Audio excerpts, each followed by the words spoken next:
നമുക്കിവിടെ 5 സോണുകളിലായി 410 വീടുകളുടെ നിർമ്മാണമാണ് ലക്ഷ്യം. ഈ എല്ലാ തലങ്ങളിൽ നിന്നും അടക്കം സഹായങ്ങൾ ലഭിച്ചിട്ടുണ്ട്. പക്ഷേ ആ സഹായങ്ങളെല്ലാം കൂട്ടിച്ചേർത്ത് അതീവ ജാഗ്രതയോടെ നീങ്ങാൻ ഒരു ഭരണകൂടത്തിന് സാധിച്ചു എന്നുള്ളതാണ് ഏറ്റവും വലിയ വിജയം കൂടിയല്ലേ?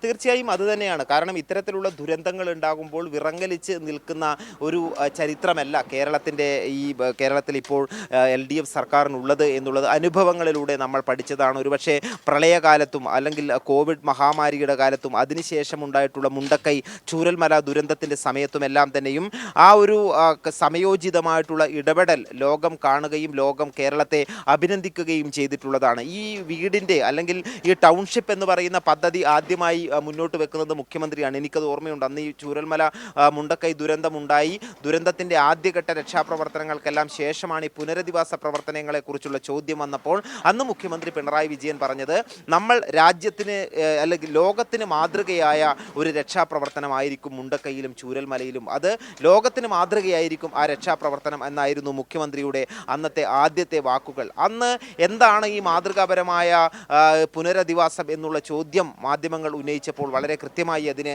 മുഖ്യമന്ത്രി മറുപടി നൽകിയതും ഞാൻ ഓർക്കുന്നുണ്ട്.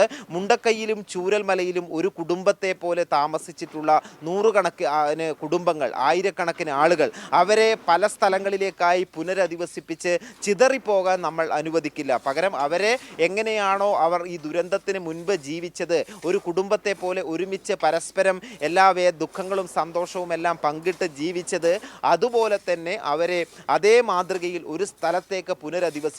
അങ്ങനെയാണ് ഒരു ടൗൺഷിപ്പ് നിർമ്മിക്കും എന്ന് മുഖ്യമന്ത്രി എന്ന് പറയുന്നത്. അന്നൊരു പക്ഷേ ഇത് വളരെ പ്രായോഗികമാണോ എന്നതെല്ലാമുള്ള ചോദ്യങ്ങൾ അന്ന് പല കോണുകളിൽ നിന്ന് ഉയരുകയും ചെയ്തിരുന്നു. എവിടെയാണ് ഇത്രയധികം സ്ഥലം കണ്ടെത്തുക, എങ്ങനെയാണ് ഇത്രയധികം വീടുകൾ നിർമ്മിക്കുക, ഇവരെ ഒരുമിച്ച് എങ്ങനെ പുനരധിവസിപ്പിക്കും എന്നെല്ലാമുള്ള ചോദ്യങ്ങൾ അന്ന് ഉയർന്നെങ്കിലും ആ ചോദ്യങ്ങളും സംശയങ്ങളും എല്ലാം അസ്ഥാനത്താണ് എന്നുള്ളത് വളരെ വേഗത്തിൽ തന്നെ ഈ ദുരന്തം നടന്ന് ഏതാണ്ട് 6 മാസം കഴിയുമ്പോഴേക്ക് തന്നെ ബോധ്യപ്പെട്ടു. എൽസ്റ്റൺ എസ്റ്റേറ്റ് അതിവേഗത്തിൽ തന്നെ പലതരത്തിലുള്ള പ്രശ്നങ്ങളുണ്ടായി, നിയമ തടസ്സങ്ങളുണ്ടായി, ഹൈക്കോടതിയിൽ നിയമ പോരാട്ടങ്ങളുണ്ടായി. അതെല്ലാം മറികടന്നുകൊണ്ട് ആ ഒരു ഇച്ഛാശക്തിയോടെ, പല ദുരന്തഘട്ടങ്ങളിലും കണ്ടിട്ടുള്ള ഇച്ഛാശക്തിയോടെ തന്നെ സംസ്ഥാന സർക്കാർ എൽസ്റ്റൺ എസ്റ്റേറ്റ് ഏറ്റെടുക്കുകയാണ്. ആദ്യഘട്ടത്തിൽ 67 കോടിയോളം രൂപ കെട്ടിവെച്ച് എൽസ്റ്റൺ എസ്റ്റേറ്റ് എടുക്കുന്നു. രണ്ടാം ഘട്ടത്തിൽ വീണ്ടും കോടതിയിൽ ഈ തുക കെട്ടിവെക്കുന്നു. അതിനുശേഷമാണ് എൽസ്റ്റൺ എസ്റ്റേറ്റ് ഏറ്റെടുക്കുകയും മാർച്ച് 23-ന് അതിൻ്റെ തറക്കല്ലിടുകയും ചെയ്യുന്നത്. പിന്നീട് അടുത്ത ചോദ്യം ആളുകൾ ഉന്നയിച്ചത്, പ്രത്യേകിച്ചും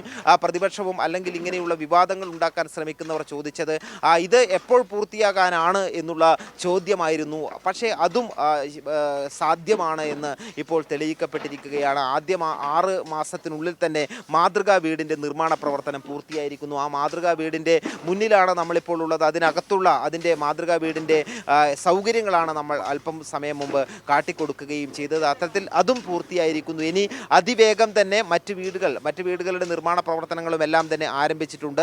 ഈ 1-ാം സോണിലുള്ള വീടുകളുടെ നിർമ്മാണ പ്രവർത്തനമെല്ലാം ആരംഭിച്ചിട്ടുണ്ട്. അതിവേഗം തന്നെ നേരത്തെ പറഞ്ഞതുപോലെ തന്നെ, വാഗ്ദാനം ചെയ്തതുപോലെ തന്നെ സമയബന്ധിതമായി ഈ ടൗൺഷിപ്പ് പൂർത്തിയാക്കും എന്ന് തന്നെ നമുക്ക് പ്രതീക്ഷിക്കാം. ടൗൺഷിപ്പ് പൂർത്തിയായി കഴിഞ്ഞാൽ അതൊരു പക്ഷേ നമുക്കിപ്പോൾ തന്നെ അങ്ങനെ ഒരു വിഷ്വലൈസ് ചെയ്ത് അത് ഇമാജിൻ ചെയ്ത് നോക്കുമ്പോൾ തന്നെ എത്ര മാതൃകാപരമായിരിക്കും അത് എന്നുള്ള കാര്യമാണ് നമുക്ക് മനസ്സിലാകുന്നത്. കാരണം ഈ ഒരു വലിയ ഒരു സ്ഥലത്ത്, ഈ സ്ഥലത്തിനും നിരവധി പ്രത്യേകതകളുണ്ട്.